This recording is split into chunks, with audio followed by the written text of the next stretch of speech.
Tesis 9. Porque lucha por revertir la destrucción de la tierra por el capital, el feminismo para el 99% es ecosocialista. Monse, por favor, adelante. La crisis actual del capitalismo es también una crisis ecológica. El capitalismo siempre ha procurado aumentar sus beneficios apropiándose de los recursos naturales que trata como gratuitos e infinitos y que a menudo roba abiertamente. Estructuralmente movido a apropiarse de la naturaleza sin preocuparse del reabastecimiento, el capitalismo desestabiliza periódicamente sus propias condiciones ecológicas de posibilidad, agotando el suelo y mermando la riqueza mineral o emponzoñando el agua y el aire. Si bien la crisis ecológica actual no es la primera en la historia del capitalismo, es seguramente la más global y apremiante. El cambio climático que ahora amenaza al planeta es una consecuencia directa del histórico recurso del capital a la energía fosilizada para impulsar sus fábricas industriales de producción en serie. No fue la humanidad en general, sino el capital el que extrajo los depósitos carbonizados formados bajo la corteza terrestre durante cientos de millones de años, y fue el capital el que los consumió en un abrir y cerrar de ojos, con total desprecio por la reposición o por el impacto de la contaminación y las emisiones de gases de efecto invernadero. Los cambios subsiguientes, primero del carbón al petróleo y luego al fracking y al gas natural, no han hecho más que aumentar las emisiones de dióxido de carbono mientras descargan de una manera desproporcionada las externalidades en comunidades pobres, a menudo comunidades de color en el norte y en el sur globales. Gracias, Monse. Nos dicen las autoras que esta crisis de capitalismo no solamente es una crisis económica, sino también ecológica. Y en esa crisis ecológica, las comunidades más vulnerables son las que la padecen. Y dentro de esas comunidades vulnerables, veremos más adelante, además, esa agresión está feminizada. Continúa la lectura de Lida.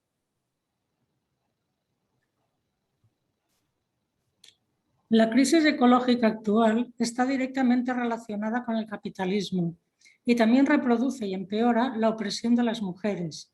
Las mujeres ocupan las primeras filas de la actual crisis ecológica y constituyen hasta el 80% de los refugiados climáticos. En el sur global suponen la gran mayoría de la fuerza laboral rural, aunque también asumen la responsabilidad de la mayor parte del trabajo socioreproductivo. Por su papel clave en la provisión de alimentos, ropa y cobijo para sus familias, las mujeres desempeñan una función de suma importancia al hacer frente a la sequía, la contaminación y la sobreexplotación de la tierra. Las mujeres de color pobres en el norte global son, por otra parte, desproporcionadamente vulnerables, sometidas al racismo medioambiental, constituyen la columna vertebral de las comunidades sujetas a inundaciones y saturnismo. Inundaciones y saturnismo, la contaminación por plomo. Continúa, Elida. Las mujeres están también en la vanguardia de las luchas contra la creciente catástrofe ecológica. Décadas atrás, en los Estados Unidos, el grupo de izquierda militante Women Strike for Peace hizo campaña contra las armas atómicas que habían depositado estroncio 90 en nuestros huesos. Hoy las mujeres encabezan la lucha de los protectores del agua contra el oleoducto de Dakota en los Estados Unidos. En Perú reforzaron la exitosa batalla de Máxima Acuña contra el gigante minero estadounidense Newmont. En el norte de la India, las mujeres Garhwali luchan contra la construcción de 3 embalses hidroeléctricos. Por todo lo ancho del mundo, las mujeres lideran miles de luchas contra la privatización del agua y de las semillas y por la preservación de la biodiversidad y la agricultura sostenible. Gracias, Elida. Continúa la lectura, Mari.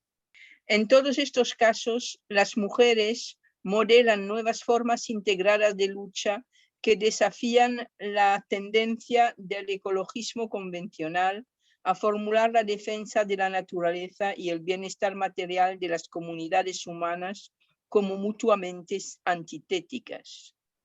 Con su rechazo a separar las cuestiones ecológicas de las cuestiones de reproducción social, esos movimientos liderados por mujeres representan una poderosa alternativa anticorporativa y anticapitalista a los proyectos del capitalismo verde del neoliberalismo, que no hacen nada para detener el calentamiento global, a la vez que enriquecen a los que especulan con derechos de emisión, servicios ecosistémicos, compensaciones de carbono y derivados ecológicos. En contraste con esos proyectos de las finanzas verdes que disuelven la naturaleza en una nube tóxica cargada de abstracción cuantitativa, las luchas de las mujeres se centran en el mundo real, en el que la justicia social, el bienestar de las comunidades humanas y la sostenibilidad de la naturaleza no humana son asuntos inextricablemente entrelazados. La liberación de las mujeres y la preservación de nuestro planeta del desastre ecológico van de la mano una con la otra, a la vez que con la superación del capitalismo.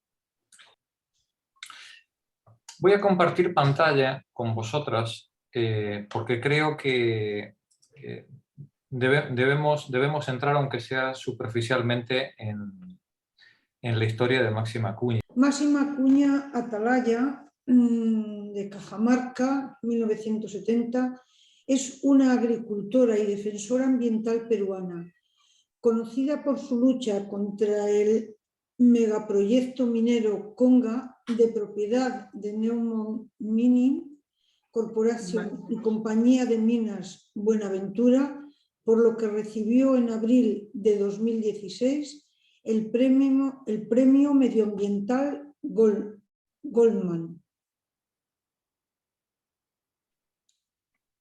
Problemas con la minería Yanacocha.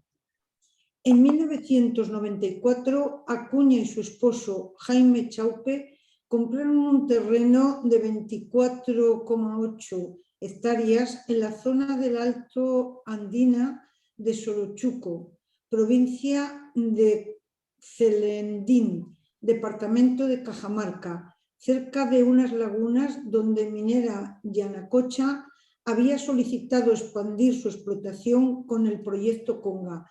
Newmont Mining Corporation dijo en 2015 que ellos habían adquirido aquellas propiedades de parte de la comunidad local en 1997. En 2011, la casa de adobe y el huerto de los Acuña Chaupe fueron destruidos. Primero en mayo de 2011, cuando los ingenieros de Yanacocha, su seguridad privada y la policía destruyeron su vivienda de adobe. Cuando los Acuña Chaupe decidieron denunciar el hecho en la comisaría de Sorochuco, estos se rehusaron a tomar reporte de los hechos. La segunda vez sería en agosto de 2011, cuando Máxima y una de sus cuatro hijos fueron golpeadas y dejadas inconscientes, siendo testigo su esposo. La familia intentaría denunciar el hecho ante la Fiscalía de Celedín mediante fotos y vídeos. No obstante, no se les tomaría en consideración. ¿Os dais cuenta la seria implicación de las autoridades policiales con el interés de la empresa minera, ¿no? Sí. Continúa, Mercedes. En 2012, las protestas contra el proyecto Conga se volvieron masivas en varias partes de la región de Cajamarca y en julio 5 protestantes morirían. El 21 de octubre, Acuña les daría la bienvenida y los protestantes para que estén en sus tierras. Una semana después, sería sentenciada a pagar 200 soles. en ese entonces aproximadamente $70. Se les multa, ¿no? Es decir, se les aplica una multa por ocupación de las tierras, ¿no? Continúa. En Yanacocha, dejar sus tierras dentro de los siguientes 30 días y a 3 años de cárcel suspendida por haber ocupado ilegalmente terrenos de la minera. Sus apelaciones entre 2012 y 2014 no tendrían éxito y los juzgados reafirmarían la sentencia inicial. Este es un caso evidente de connivencia del poder público con los intereses privados y de prevaricación en todos los estratos de la justicia, ¿no? Desde la policía hasta la judicatura, ¿no? Continúa, por favor, Mercedes. El 5 de mayo de 2014, la Comisión Interamericana de Derechos Humanos de la OEA le pidió al gobierno peruano adoptar medidas preventivas para salvaguardar los derechos de 46 líderes comuneros y ronderos, incluyendo a la familia Chaupe. En diciembre de 2014, las denuncias de Neumon contra los Acuña Chaupe por actos criminales fueron rechazadas y en febrero de 2015 las fuerzas de seguridad de la minera destruyeron las cimentaciones de una casa que planeaban construir los Acuña Chaupe. Las protestas se extendían hacia Lima e internacionalmente Amnistía Internacional se movilizó en su defensa. La CIN ha pedido al Estado peruano, la Comisión Interamericana de Derechos Humanos ha pedido al Estado peruano medidas de protección para los Acuña Chaupe, pero este no ha tomado acción alguna. Fíjate tú. Bueno, eso lo digo yo, ¿eh? Sí, no, pero es que el asunto es muy... Es que esto que estamos leyendo, os lo quería poner porque es una gota de agua, es un pequeñísimo, irrelevante ejemplo dentro de una lucha mundial contra estas grandes corporaciones. En la que los pequeños Goliat, que son pequeñas comunidades campesinas, hombres y mujeres que viven del labrado de la tierra, es decir, con muy poquitos recursos, tienen que hacer frente no solamente al inmenso poder de estas corporaciones, sino a los cipayos locales y a toda la horda de sicarios que tienen tanto en la policía como en la judicatura, por no hablar de los medios de comunicación, que se ocupan de blanquear la moralidad de estos comportamientos criminales, ¿no? Pero son centenares de militantes. Centenares, que fueron asesinados. Y son centenares y miles de militantes asesinados impunemente a lo largo y ancho de todo el planeta, desde Ushuaia hasta Canadá y desde el sudeste asiático hasta África. Impunemente, centenares y miles de pequeños campesinos, mujeres, hombres, niños, amedrentados, apaleados, apalizados, encarcelados o asesinados por la defensa de la tierra frente a estas grandes corporaciones. Termina el artículo, Mercedes. El 18 de abril de 2016, Máxima Acuña fue galardonada con el Premio Medioambiental Goldman por su lucha en defensa del medio ambiente. El 15 de diciembre de 2020, la Corte Federal de Apelación de Estados Unidos decide que el proceso judicial contra Neumon debe desarrollarse en el sistema judicial peruano, basándose en los argumentos de la minera que sostiene que Perú es una instancia confiable para atender la demanda, pues se está llevando a cabo una reforma del sistema de justicia que garantizaría que la demanda de la familia de Máxima Acuña sea atendida debidamente. Fijaos qué paradoja, qué tremenda, qué insulto a la inteligencia, ¿no? Es decir, en unas condiciones en las que ha quedado puesta blanco sobre negro la prevaricación completa de todo el sistema institucional, ¿no? el juzgado ante el que apelan las organizaciones de derechos humanos, ¿no? Dice, no, es que Perú es un Estado de Derecho y hay garantías suficientes para que se pueda impartir justicia. Recordemos que en el juicio contra Fujimori,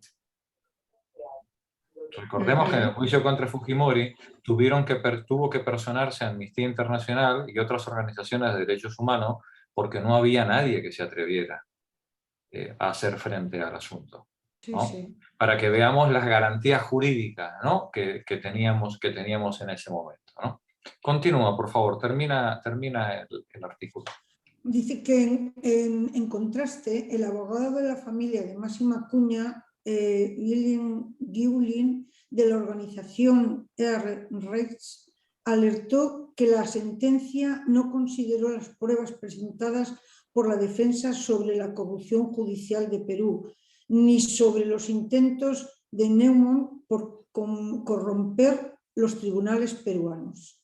Gracias, Mercedes. Bueno, pero insisto, esto no lo he puesto porque sea algo especialmente escandaloso, sino porque todo lo contrario, es un ejemplo, una pequeña gota dentro de ese océano de impunidad en el que se mueven las grandes corporaciones.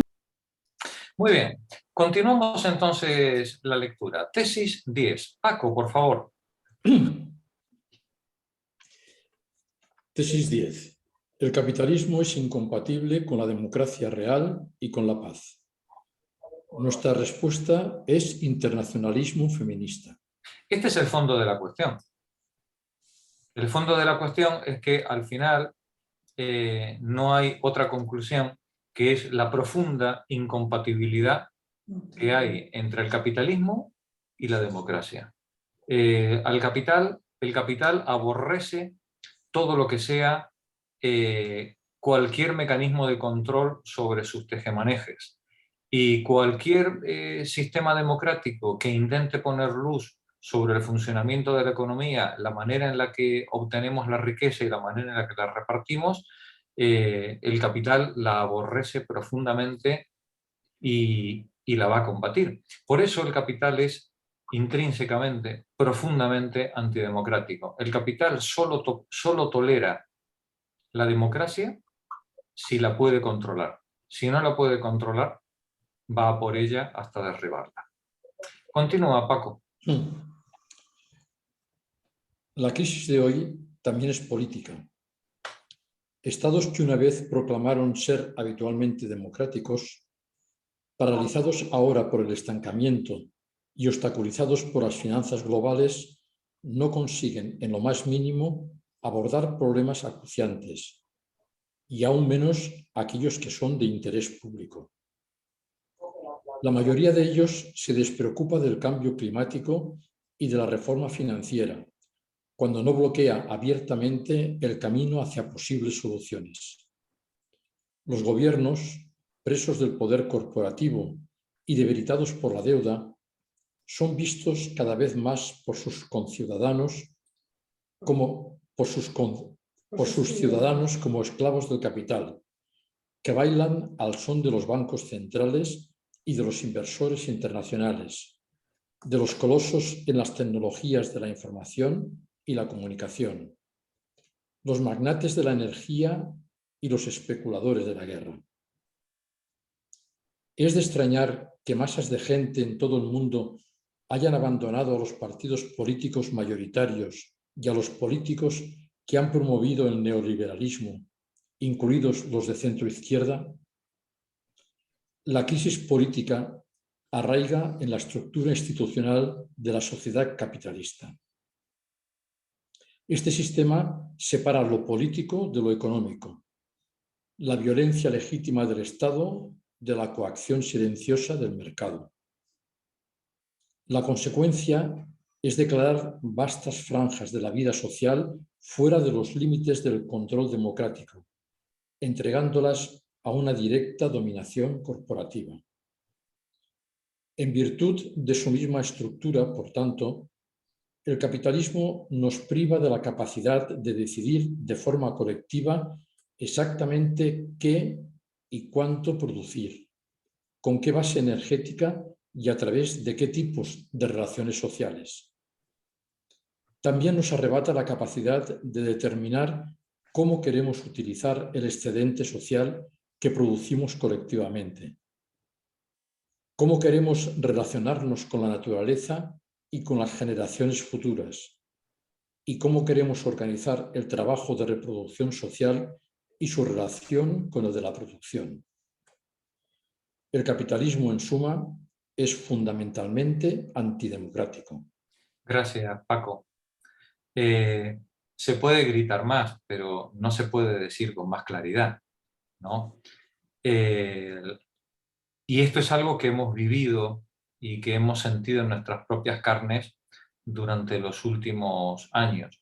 En nuestro eurocentrismo y en nuestra egolatría de blancos del centro del sistema, durante décadas siempre habíamos pensado que todas estas cosas de la corrupción del poder político, de la incapacidad de la democracia para gestionar, de la prevaricación de los jueces, la corrupción policial, la intromisión de las empresas, de los intereses empresariales dentro de la política pública. Creíamos que todo esto eran cosas de repúblicas bananeras, ¿no? En esa mentalidad imperial y colonialista que nos caracterizó durante décadas, ¿no?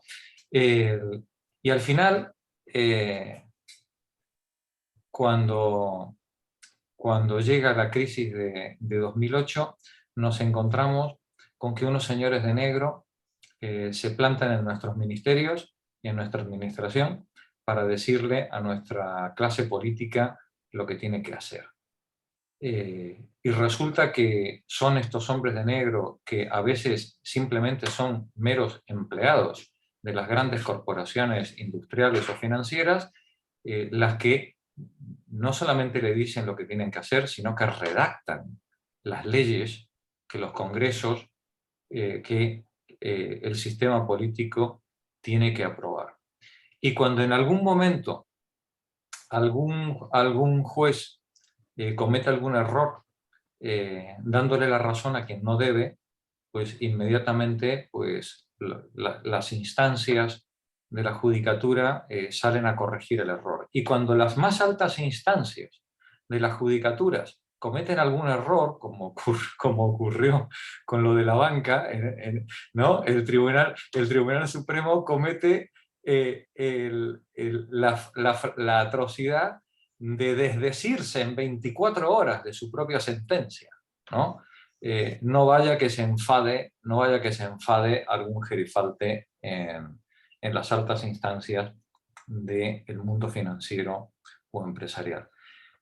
Claro, cuando asistimos a semejante obscenidad, cuando asistimos a que el Estado se pone a disposición, siempre lo había estado, vamos a ver, tampoco nos engañemos, ya Marx ya nos había advertido en el Manifiesto Comunista del 48 que el Estado no era otra cosa que el Consejo de Administración de las grandes empresas. Pero es verdad que en el centro del sistema, en el mundo blanco imperialista, esto se disimulaba con ciertas formalidades de buen gusto, ¿no? La clase política, bueno, pues conseguía de alguna manera mantener el paripé de que estábamos en un régimen de deliberación, de control público y de gestión democrática en el que, bueno, aunque nos equivocáramos, la responsabilidad recaía en última instancia sobre la soberanía popular, que era la que votaba y decidía a través de sus representantes.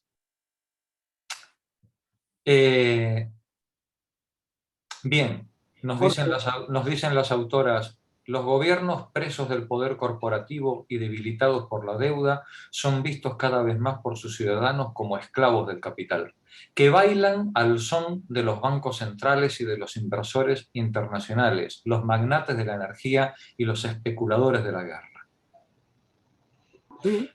El problema con el que se encuentra el capitalismo a partir de 1970 es que la gente vota, la gente debate, la gente se junta en clubes o en sindicatos o en partidos.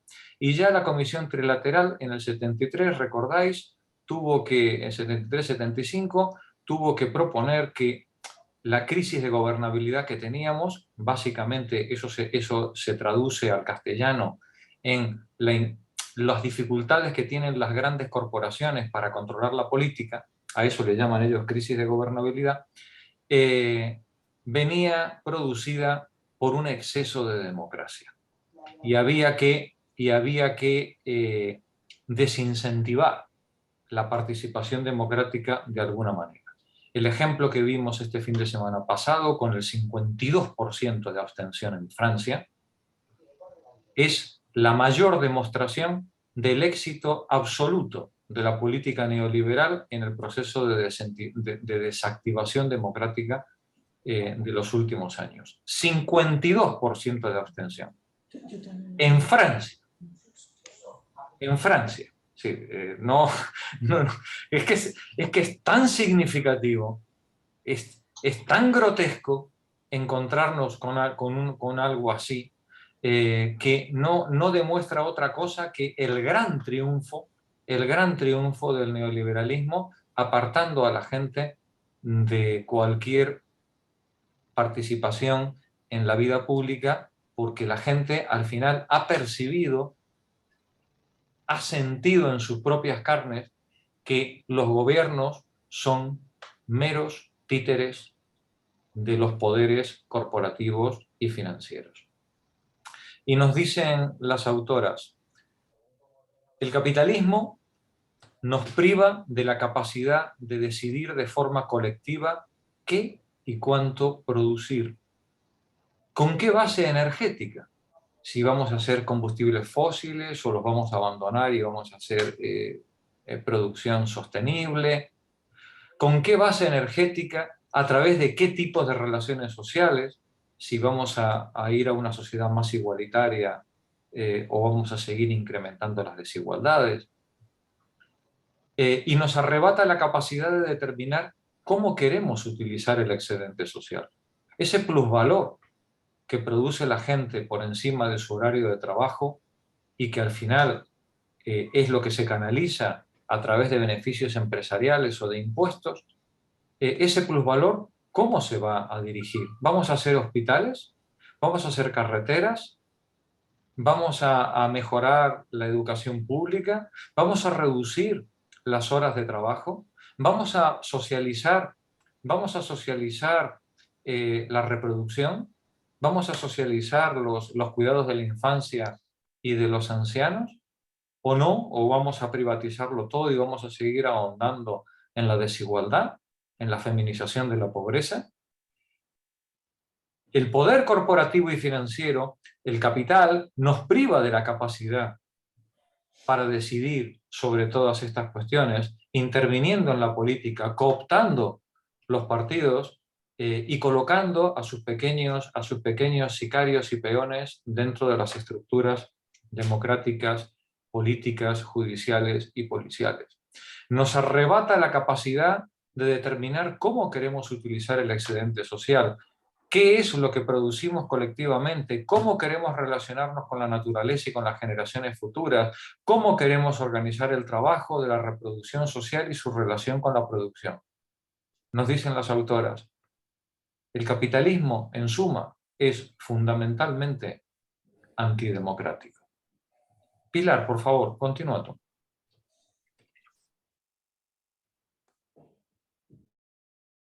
Al mismo tiempo, el capitalismo genera necesariamente una geografía mundial imperialista. Este sistema autoriza a los poderosos estados del norte global a abusar de los más débiles, a absorber lo que hay de valioso en ellos con sistemas comerciales que van en su contra y a aplastarlos con deudas, a amenazarlos con la intervención militar y la retirada de ayuda. La consecuencia es negar protección política a la mayor parte de la población mundial. Según parece, las aspiraciones democráticas de miles de millones de personas en el sur global ni siquiera merecen ser tenidas en cuenta. Pueden, sin más, ser ignoradas o brutalmente reprimidas. Me gusta la expresión, Pilar, las aspiraciones democráticas de miles de millones de personas en el sur global. Como si aquí tuviéramos alguna posibilidad de decisión, ¿sabes? O como si algún francés o algún inglés tuviera la menor, o norteamericano o norteamericana, tuviera la menor posibilidad de decisión o de influir en este tipo de políticas. Repasemos. El capitalismo genera una geografía mundial imperialista. Este sistema autoriza a los estados del norte, básicamente a los estados donde los capitales tienen el domicilio fiscal, a abusar de los más débiles, a absorber lo que hay de valioso en ellos con sistemas comerciales que van en su contra y a aplastarlos con deudas, a amenazarlos con la intervención militar y la retirada de ayuda. ¿Es otra cosa lo que llevamos viviendo en el Mediterráneo durante los últimos 20 años? ¿Es otra cosa lo que llevamos viendo desde la madre de todas las batallas en 1990 hasta ahora? El uso del poder político, de la economía, de la guerra, para sojuzgar y extraer todos los recursos, materias primas y plusvalor que haga falta de cualquier lugar del mundo y a cualquier precio. Esa geografía mundial es imperialista. Continúa, Pilar. En todas partes, además, el capital trata de nadar y guardar la ropa. Por un lado, se apoya en el poder público, haciendo uso de los recursos legales que aseguran la propiedad privada y de las fuerzas represivas que suprimen la oposición, sirviéndose de las infraestructuras necesarias para la acumulación y de las agencias reguladoras encargadas de gestionar la crisis.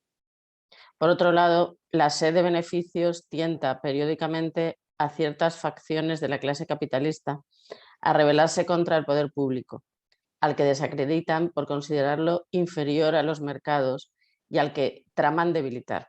Esto es como el gato de Schrödinger, ¿no?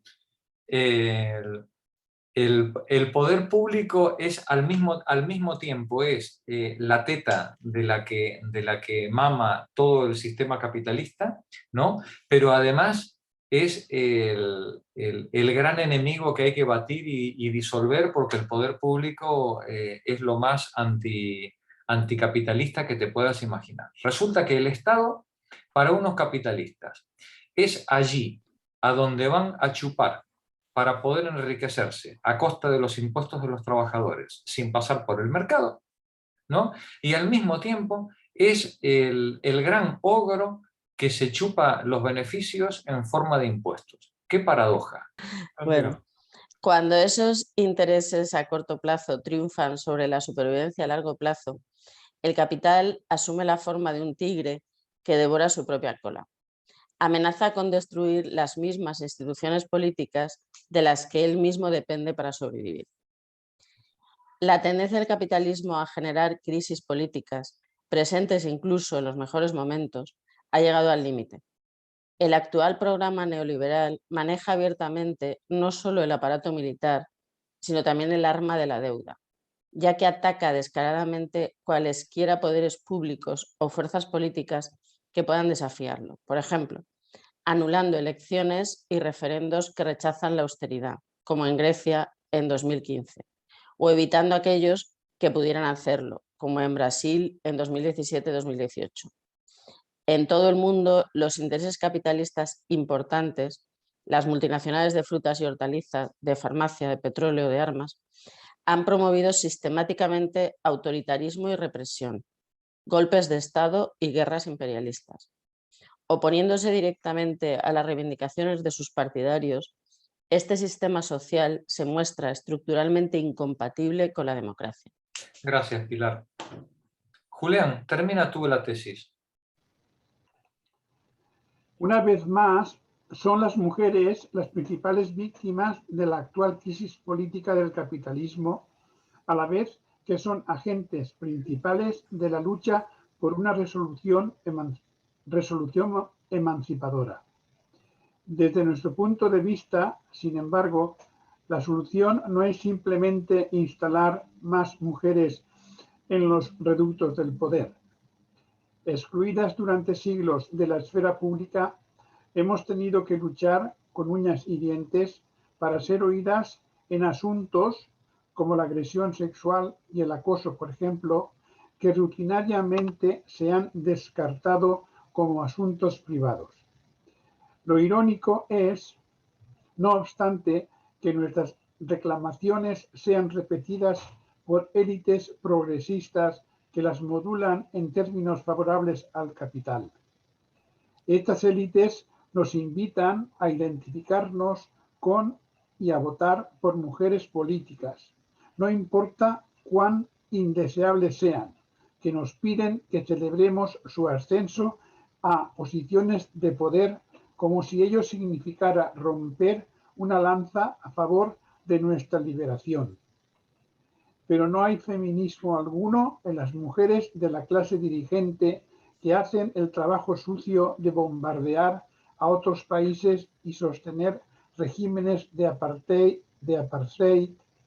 o que respaldan intervenciones neocoloniales en nombre del humanitarismo, mientras guardan silencio sobre los genocidios perpetrados por sus propios gobiernos, o que expropian poblaciones indefensas mediante el ajuste estructural, la imposición de la deuda y la austeridad forzosa.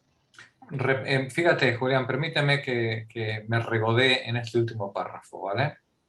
No hay feminismo alguno en las mujeres de la clase dirigente que hacen el trabajo sucio de bombardear a otros países y sostener regímenes de apartheid. En realidad, las mujeres son las primeras víctimas de la ocupación colonial y de las guerras en todo el mundo. Se enfrentan al acoso sistemático, la violación política y la esclavitud, mientras soportan el asesinato y la mutilación de sus seres queridos y la destrucción de las infraestructuras que les han permitido mantenerse a sí mismas y mantener a sus familias. Nosotros nos solidarizamos con estas mujeres, no con las belicistas con faldas que piden liberación de género y sexual solo para sus afines. A los burócratas estatales y gerentes financieros, sean hombres o mujeres, que pretendan justificar su belicismo asegurando que liberan a mujeres morenas o negras, les decimos no en nuestro nombre. Gracias, Julián. Como veis, a medida que avanzamos en las tesis, la cosa se va poniendo cada vez más clara.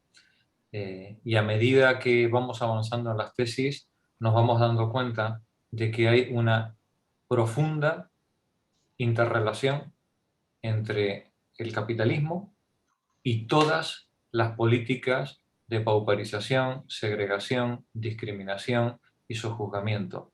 Una íntima relación. ¿Cuál es esa íntima relación? Que, como decía Rousseau, hace ya tantos años que da vergüenza tener que seguir repitiéndolo, para poder someter a otro, primero hay que colocarle en posición de dependencia. Es una verdad tan grande y tan obvia, ¿no? Que a veces se nos olvida. Pero sí, así lo decía Rousseau, la única manera de poder someter a otro es primero ponerle en situación de dependencia. De ahí la importancia de precarizar a las poblaciones. Se las precariza, se las coloca en posición de dependencia y una vez que están en posición de dependencia se las puede explotar con total impunidad. Tesis 11. El feminismo para el 99% llama a todos los movimientos radicales a unirse en una insurrección común anticapitalista. Eva, por favor, continúa tú. Sí. Las feministas para el 99% no actuamos aisladas de otros movimientos de resistencia y rebelión. No nos desentendemos de las batallas contra el cambio climático o la explotación en el lugar de trabajo. Tampoco estamos al margen de las luchas contra el racismo institucional y el desahucio. Esas luchas son nuestras luchas, parte integrante de la lucha por desmantelar el capitalismo, sin la cual no puede haber final para la opresión de género y sexual. Para nosotras, el resultado es claro. El feminismo para el 99% debe unir fuerzas con otros movimientos anticapitalistas extendidos por todo el mundo, con movimientos ecologistas, antirracistas, antiimperialistas, el colectivo LGTBQ+, y los sindicatos. Debemos aliarnos, sobre todo, con las corrientes anticapitalistas de izquierda de todos los movimientos que también defienden el 99%. Este camino nos enfrenta directamente a las dos opciones políticas principales que el capital ofrece ahora. Rechazamos no solo el populismo reaccionario, sino también el neoliberalismo progresista. En realidad, pretendemos construir nuestro movimiento dividiendo esas dos coaliciones. En el caso del neoliberalismo progresista. En el caso del neoliberalismo progresista, nuestro objetivo es separar la masa de mujeres de clase trabajadora, inmigrantes y personas de color de las feministas lean-in, de los antirracistas y homófobos meritocráticos y de la diversidad corporativa y los engaños del capitalismo verde que secuestró sus intereses y los moduló en términos favorables al capital. Con respecto al populismo reaccionario, nuestro objetivo es separar las comunidades de la clase trabajadora de las fuerzas que promueven el militarismo, la xenofobia y el etnonacionalismo, que se presentan falsamente a sí mismas como defensoras del hombre común, mientras que promueven a hurtadillas la plutocracia. Nuestra estrategia es ganarnos las fracciones de la clase trabajadora de ambos bloques políticos procapitalistas. De esta manera, buscamos construir una fuerza anticapitalista suficientemente grande y poderosa que pueda transformar la sociedad. Gracias, Eva. Un poco melenchón, ¿no? Sí, un poco melenchón. Pero no sé. Luisa, lee lentamente, Luisa, por favor. Una pregunta, por favor, Jorge. Sí, María. ¿Qué son las feministas lean-in? Las del atrévete, tú puedes, persigue tus sueños. Vale. Ok, de acuerdo. No dejes que te pongan un techo de cristal encima. Cree en ti misma, ¿vale? Sí. Las del coaching, ¿no? Sí. Sí. ¿Vale? Yo ya he llegado, tú ya te apañarás. Sí. Luisa, a ver, lentamente. La lucha La lucha es una oportunidad y una escuela. Puede transformar a quienes participamos en ella, desafiando la comprensión previa que tenemos de nosotras y reconfigurando nuestros puntos de vista sobre el mundo. La lucha puede hacer más honda la comprensión que tenemos de nuestra propia opresión. ¿Cuál es la causa? ¿A quién beneficia? ¿Y qué debe de hacerse para superarla? Y además puede motivarnos a reinterpretar nuestros intereses, redefinir nuestras esperanzas y expandir nuestro sentido de lo que es posible. Por último, la experiencia de la lucha puede también inducirnos a replantearnos quiénes son nuestros aliados y quiénes nuestros enemigos. Puede ampliar el círculo de solidaridad entre los oprimidos y aguzar nuestra hostilidad hacia los opresores. Detente un momentito, Luisa. Lo que nos dicen las autoras, después de todo este análisis que ellas han hecho, esta disección del capitalismo y de su estructura de opresión, nos dicen que la lucha es una oportunidad y una escuela. Esa lucha puede construir comunidad, puede construir un horizonte sobre el que trabajar y sobre todo puede ser una brújula que nos permita saber cómo orientarnos dentro de ese mare magnum político al que nos tenemos o dentro del que nos tenemos que mover. Pero nos dice ahora algo en la siguiente frase, como empieza, que es importante. La palabra clave aquí es puede. ¿Vale? Es decir, la lucha puede hacer todas esas cosas, pero solo puede, porque para que de poder se transforme en realidad, hace falta una actividad coherente, consistente y a largo plazo. Adelante, Luisa. La palabra clave aquí es puede. Todo depende de nuestra capacidad para desarrollar una perspectiva orientadora que ni simplemente celebre el brutalmente brote de las diferencias, Luisa, borre las diferencias entre nosotras. léelo de nuevo, por favor. Vale. Todo depende de nuestra capacidad para desarrollar Una perspectiva orientadora que ni simplemente celebre ni brutalmente borre las diferencias entre nosotras. Contra ideologías de moda sobre multiplicidad, las diversas opresiones que sufrimos no forman una pluralidad incipiente accidental, aunque cada una de ellas tiene sus propias formas y características distintivas, todas arraigan en el mismo sistema social que las refuerza.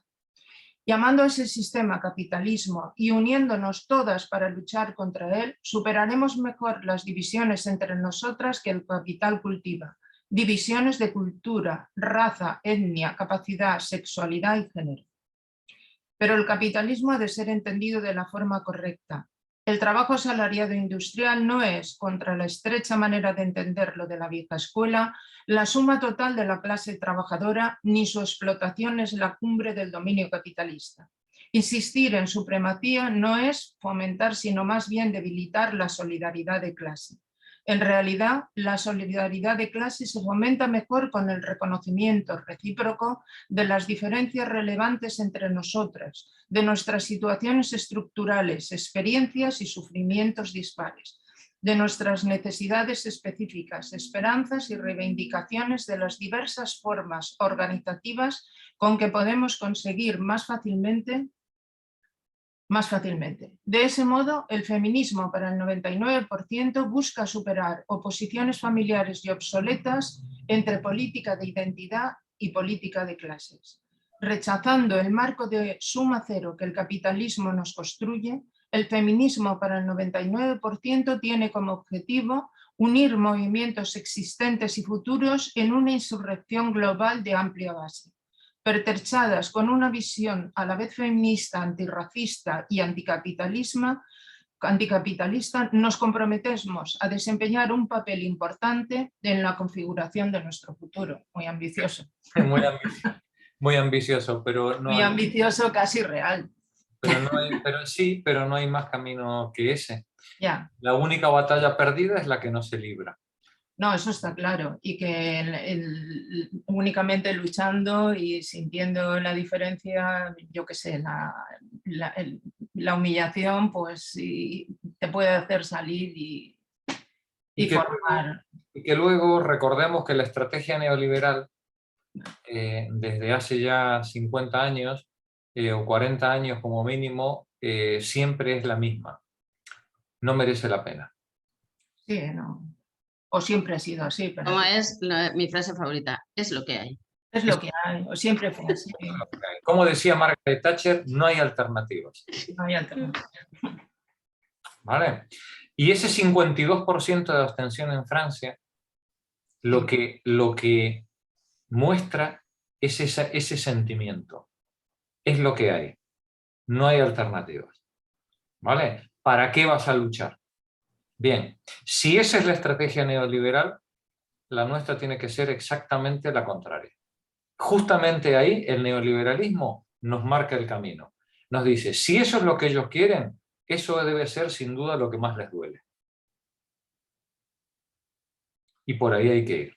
¿Qué es utópico? Bueno, nadie ha dicho que consigamos el 100% de lo que queremos, pero desde luego que vamos a perder el 100% de lo que tenemos. Como sigamos por este camino, tampoco nos quepa la menor duda. No. Como decía mi abuelo, agachar la cabeza lo único que facilita es que te pongan el yugo. ¡Qué buena! Así es. ¡Qué buena! Muy bien, claro, así es. Yo decía, haz lo que consideres, lo vas a poner fácil al que te ponga el yugo. Así es. Gracias, Pilar. Bueno, pues si os parece bien, entramos en el epílogo, que tiene varias páginas, y lo que no acabemos hoy, pues lo acabamos la semana que viene. Isabel, por favor, adelante. Entrando in medias res. Escribir un manifiesto feminista es una tarea abrumadora. Cualquiera que lo intente hoy se aupa a hombros y se acoge a la sombra de Marx y Engels. Su manifiesto comunista de 1848 comenzaba con una frase memorable: un fantasma recorre Europa. El fantasma, evidentemente, era el comunismo, un proyecto revolucionario concebido como la culminación de la lucha de clase obrera, visto ya en marcha, unificando, internacionalizando y transformándose en una fuerza histórica mundial que finalmente iba a abolir el capitalismo y con ello toda explotación, dominación y alienación. Y si, Isabel, si tú te planteabas que lo del feminismo era utópico, ¿no? ni te digo el planteamiento del manifiesto comunista, ¿no? Vamos a abolir el capitalismo directamente, ¿no? Bueno, pues a lo mejor lo que están planteando estas feministas es retomar esa necesidad de abolir el capitalismo con nuevas armas, con otra manera de entender la dominación. Claro. La utopía es sembrar otras cosas, pero si no siembras... Claro. Encontramos en este predecesor una inspiración enorme, sobre todo porque, con razón, identifica el capitalismo como fundamento último de la opresión en la sociedad moderna. Pero ha complicado nuestra tarea, no solo porque el manifiesto comunista es una obra maestra literaria y por tanto una tarea difícil de continuar, sino también porque 2018 no es 1848. Es verdad que también nosotras vivimos en un mundo de tremenda agitación social y política, que igualmente entendemos como una crisis del capitalismo. Pero el mundo de hoy está mucho más globalizado que el de Marx y Engels, y las turbulencias que los atraviesan no se limitan en modo alguno a Europa. Asimismo, nosotras también, tal como hicieron ellos, nos enfrentamos a conflictos sobre la nación, la raza, etnia y la religión, además de los de clase. Pero nuestro mundo abarca también líneas de fractura que ellos desconocían: la sexualidad, la discapacidad, la ecología, y las luchas de género que hay en él tienen una amplitud e intensidad que Marx y Engels no pudieron siquiera haber imaginado. Enfrentadas como estamos en un panorama político más fragmentado y heterogéneo, no nos es tan fácil imaginar una fuerza revolucionaria globalmente unificada. Gracias, Isabel. Aquí nos dicen las autoras, ¿no? Dice, es que en este panorama que tenemos tan fragmentado y heterogéneo, como decía Luisa, no nos es fácil imaginar una fuerza revolucionaria globalmente unificada. Pepa, continúa tú, por favor. Además... Si se corta me quito el vídeo. Sí, no te preocupes. Además, porque hemos llegado más tarde, somos también más conscientes de cuánto pudieron serlo Marx y Engels de las muchas maneras en que los movimientos emancipadores pueden errar el camino. La memoria histórica que heredamos incluye la degeneración de la revolución bolchevique en el Estado estalinista, absolutista, la capitulación de la socialdemocracia europea ante el nacionalismo y la guerra, y una serie de regímenes autoritarios instalados a raíz de las luchas anticoloniales en todo el sur global. Fijaos qué tremendo, ¿no? Nos dicen las autoras, dice, la memoria histórica que tenemos incluye muchos errores y muchos fracasos, ¿no? Con las mejores intenciones, seguramente muchos de ellos, ¿no? Por ejemplo, la deriva de la Revolución Rusa en ese estado burocrático totalitario, absolutista del estalinismo. La capitulación de la socialdemocracia europea ante el nacionalismo y la guerra. Hoy nos reíamos con Pepa viendo que la izquierda, el Partido Socialista tiene una corriente que sabéis que se llama izquierda socialista y se define como la corriente de izquierda del Partido Socialista. ¿Cómo tendrá que estar el Partido Socialista? Decíamos, ¿cómo tendrá que estar el Partido Socialista para poner por escrito que tiene una corriente de izquierda? Entonces, claro, las autoras nos dicen, ya bromas aparte, ¿no? Claro, es que hemos asistido a muchos fracasos en la lucha emancipatoria, ¿no?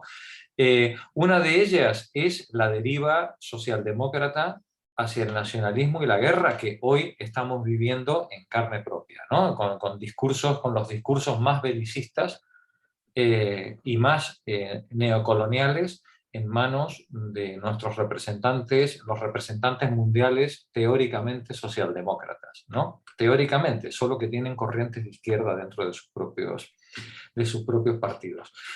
Y luego, claro, las luchas anticoloniales, que tenían que ser luchas por la emancipación, que en muchos casos dieron lugar a regímenes nepóticos, dictatoriales, de lo más soeces y obscenos, ¿no? Continúa, Pepa, por favor. Especialmente, ¿no? Sí.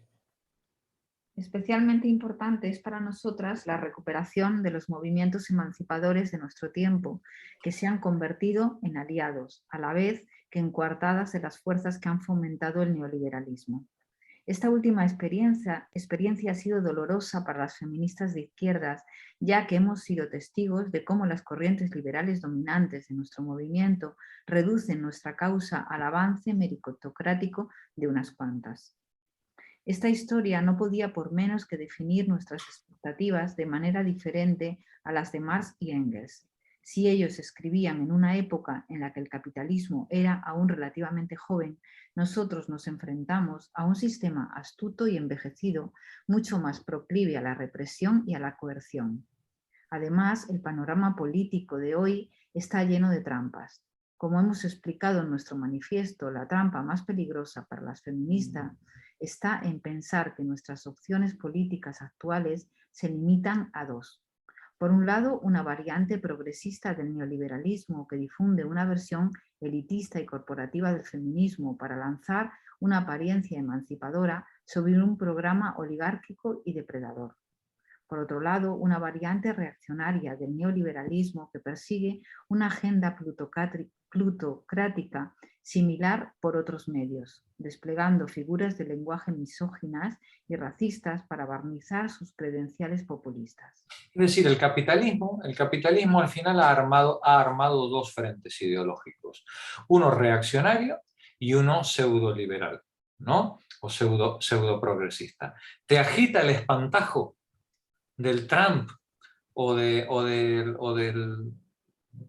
inútil del de Vox, ¿no? Te agita el espantajo, ¿no? Y entonces tú dices, no, por Dios, no, antes que a esto prefiero votar a los otros, ¿no? O en Francia, ¿no? Te agito el espantajo de la Le Pen y entonces, claro, cualquier persona medianamente sensible, aunque desinformada, va y vota a Macron, ¿no? Porque dice, no, claro, ¿cómo voy a antes de que ganen estos animales, vamos a votar a estos otros que por lo menos usan desodorante, ¿no? Pero no dejan de ser las dos variantes del capitalismo, que te presentan como que no hay más alternativa. Si no quieres a Trump, si no quieres a Le Pen, si no quieres al del caballo, pues tienes que ir a votar al realismo político. ¿Vale? Que como dice muy bien Carlos Taibo, el realismo político no es otra cosa más que la filosofía de los hijos de puta, ¿no? Sí, de decir, hombre, ser realista, ¿vale? No pretendas esos mundos utópicos, que porque esos mundos utópicos solamente llevan a la revolución y al desorden, ¿vale? Continúa, Pepa. Por supuesto, estas dos fuerzas no son idénticas, pero ambas son enemigas mortales de un feminismo genuinamente emancipador y mayoritario. Además, se habilitan mutuamente. El neoliberalismo progresista creó las condiciones para la aparición del populismo reaccionario y ahora se posiciona a sí mismo como su alternativa más apropiada. Gracias, Pepa. Monse, continúa tú.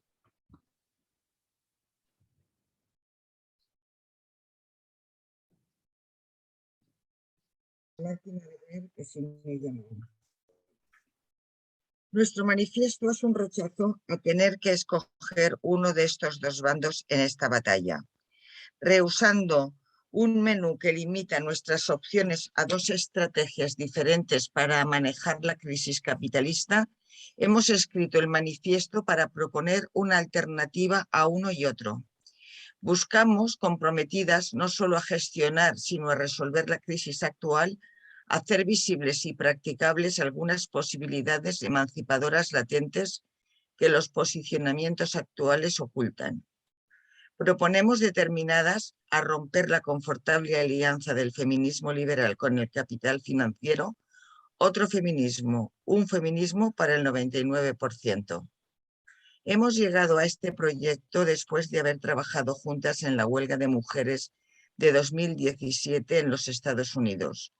Anteriormente, cada una de nosotros había escrito individualmente sobre la relación entre el capitalismo y opresión de género. Cincia Aruza había analizado las tensas relaciones entre feminismo y socialismo, tanto en el aspecto histórico como en el teórico. Tizi Bhattacharya había teorizado sobre las implicaciones de la reproducción social para los conceptos de clase y lucha de clases. Nancy Fraser había desarrollado conceptos ampliados del capitalismo y de la crisis capitalista, de los que la crisis de la reproducción social es uno de sus aspectos. A pesar de estos diferentes énfasis, unimos fuerzas para escribir este manifiesto llevadas por una comprensión compartida de la coyuntura presente. Para cada una de nosotras tres, este momento representa una coyuntura crucial en la historia del feminismo y del capitalismo, una coyuntura que exige y justifica una intervención. Dado este contexto, nuestra decisión de escribir un manifiesto feminista ha estado vinculada a un objetivo político. Buscamos llevar a cabo una operación de rescate y corrección de rumbo para reorientar las luchas feministas en un momento de confusión política. Gracias, Monse.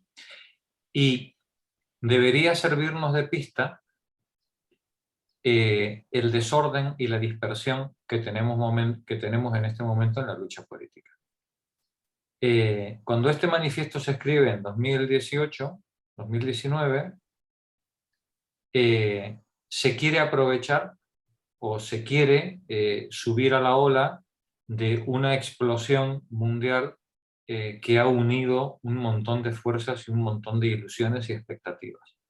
Pues bien, el neoliberalismo desde entonces, pandemia por medio, puso todos los recursos, y los sigue poniendo, en sembrar cizaña, dividir, machacar, silenciar a todos estos movimientos e intentos de rebelión. Y la situación en la que estamos actualmente, de dispersión, desorientación y desactivación completa, es el resultado de esa acción. Quizás hoy, como nunca, se ve la importancia de este planteamiento que estaban haciendo estas mujeres hace escasamente 3 o 4 años atrás. Precisamente porque este planteamiento era un peligro para el neoliberalismo, pues bien, de alguna manera este manifiesto nos está invitando a retomar ese espíritu, a dejarnos de tonterías y de reyertas estériles y de divisiones, y recuperar ese espíritu de unidad y de claridad en el trabajo que nos permitiría volver otra vez a hacer un frente a la depredación global capitalista. Elida, por favor, Continúa, reconceptualizando el capitalismo y su crisis. Entenderemos mejor la coyuntura a la que responde nuestro manifiesto si la consideramos como una crisis, pero no entendemos esa palabra en el sentido vago y obvio de que las cosas van mal. Aunque las calamidades y los sufrimientos actuales son horribles, lo que justifica nuestro uso del término crisis es algo más. Los muchos males que experimentamos no son mutuamente dependientes y tampoco son independientes y tampoco son producto del azar. Provienen en realidad del sistema de sociedad que subyace a todos ellos, en todos ellos. Un sistema que los genera no de un modo accidental, sino automáticamente, en virtud de sus dinámicas constitutivas. Nuestro manifiesto denomina a este sistema social capitalismo y caracteriza la actual crisis como una crisis del capitalismo.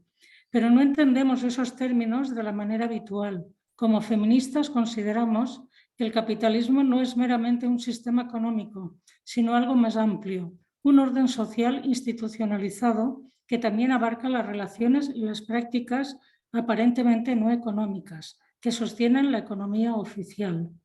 Detrás de las instituciones oficiales del capitalismo, trabajo asalariado, producción, intercambio y finanzas, se encuentran sus apoyos necesarios y las condiciones que las habilitan. Familias, comunidades, naturaleza, estados territoriales, organizaciones políticas y sociedades civiles. Y no con menos importancia, la cantidad enorme de múltiples formas de trabajo no remunerado y expropiado, incluyendo buena parte del trabajo de reproducción social, todavía en gran medida realizado por mujeres y a menudo no compensado. Todas esas condiciones y situaciones son también elementos constitutivos de la sociedad capitalista y, por tanto, lugares de lucha dentro de ella. Gracias, Elida. Mercedes, continúa tú. De esta comprensión ampliada del capitalismo se desprende la visión general sobre la crisis capitalista de nuestro manifiesto. Sin negar su tendencia inherente a generar cracks financieros intermitentes, cadenas de bancarrotas y desempleo masivo, reconocemos que el capitalismo también alberga otras contradicciones y tendencias de crisis no económicas. Contiene, por ejemplo, una contradicción ecológica, una tendencia inherente a reducir la naturaleza a un grifo que dispensa energía y materias primas, por un lado, y al mismo tiempo a un sumidero que absorbe los derechos, por otro. De ambas capacidades se apropia el capitalismo libremente, pero no las repone. Como consecuencia, las sociedades capitalistas están estructuralmente inclinadas a desestabilizar los hábitats que sostienen a las comunidades y destruir los ecosistemas que sustentan la vida. Asimismo, esta formación social contiene una contradicción política, una tendencia integrada a limitar el alcance de la política, delegando asuntos fundamentales de la vida y la muerte al gobierno de los mercados y convirtiendo las instituciones estatales que se supone deben servir a la gente en esclavas del capital. Por lo tanto, por razones sistémicas, el capitalismo tiene predisposición a frustrar las aspiraciones democráticas, a vaciar los derechos y a domesticar los poderes públicos, así como a generar una represión brutal, guerras interminables y crisis de gobernanza. Nos dice Mercedes, por razones sistémicas, el capitalismo tiene predisposición a frustrar las aspiraciones democráticas, a vaciar los derechos y a domesticar los poderes públicos, así como a generar una represión brutal, guerras interminables y crisis de gobernanza. Termina la página, Mercedes. Por último, la sociedad capitalista alberga una contradicción socioreproductiva, una tendencia a reclutar para beneficio del capital tanto trabajo reproductivo libre como les sea posible, sin preocuparse en absoluto de reponerlo. Como consecuencia, periódicamente da lugar a crisis de cuidados que agotan a las mujeres, devastan familias y tensan las energías sociales hasta un punto de ruptura. Bueno, yo creo que lo deberíamos dejar aquí. Sí, sí. Creo que hoy hemos leído bien, hemos leído mucho y nos merecemos poder rumiar todo esto que hemos estado debatiendo. Cada línea. Y que hay mucho que rumiar. Hay mucho que rumiar. La semana que viene terminaremos el manifiesto y nos despediremos ya de vacaciones. Vale, bona nit, jo me'n vaig, adéu. Buenas noches, adiós. Venga, buena nit, Adiós. que me vengo arriba. Buena nit. Bona nit.